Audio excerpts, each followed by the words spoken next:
Congress party మీద చేయడానికి వాళ్ళకి కనీసం నాలుక మీద ఉచ్చరించడానికి కూడా అధికారం లేదు. ఈ రోజు కూర్చుని ఇచ్చిందే కాంగ్రెస్ పార్టీ.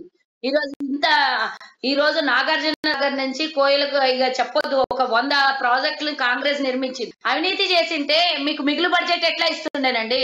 ఈ రోజు 4.5 లక్షల కోట్లు తెలంగాణ మీద, చిన్న రాష్ట్రం, అప్పుడు ఉమ్మడి రాష్ట్రము 23 పెద్ద జిల్లాలకి 67,000 కోట్ల తెలంగాణ విభజన తర్వాత 67,000 కోట్ల మిగులు బడ్జెట్ ఇచ్చింది కాంగ్రెస్ హయాము. రోషయ్య గారు 16 సార్లు బడ్జెట్ ప్రవేశపెడితే ఒక్క రూపాయి కూడా ఓవర్ డ్రాఫ్ట్ పోనీయకుండా, అప్పుల పాలు కాకుండా రాష్ట్రాన్ని కాపాడుకుంటూ వచ్చిండ్రు.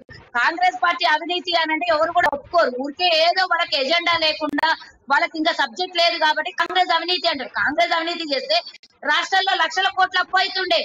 ఆ రోజు ఉమ్మడి రాష్ట్రం ఇంకా పెద్ద రాష్ట్రం, ఇంకా పెద్ద అప్పులు అవ్వాలి. ఈరోజు చిన్న రాష్ట్రానికి 4.5 లక్షల కోట్ల అప్పు. కేవలం ఒక కాళేశ్వరం ప్రాజెక్టు కట్టి తెలంగాణ ప్రజల ముంగల చూపించి ఆ బూచిని 1,40,000 కోట్లకు తీసుకొచ్చారు. మరి ఈరోజు భారతదేశంలో మోదీ ప్రభుత్వము గత 14 మంది ప్రధానులు పరిపాలిస్తే 56 లక్షల కోట్ల అప్పు ఉండే. ఎన్నేళ్లు? 65 ఏళ్లు. కానీ వీళ్ళు 60 సంవత్సరాలు, కానీ వీళ్ళు పరిపాలిస్తుండే 9 సంవత్సరాలు అయింది. ఇంకా 9 కూడా పూర్తవల. 9 సంవత్సరాల్లో 100 లక్షల కోట్ల అప్పు అయ్యింది బీజేపీ పార్టీ వల్ల.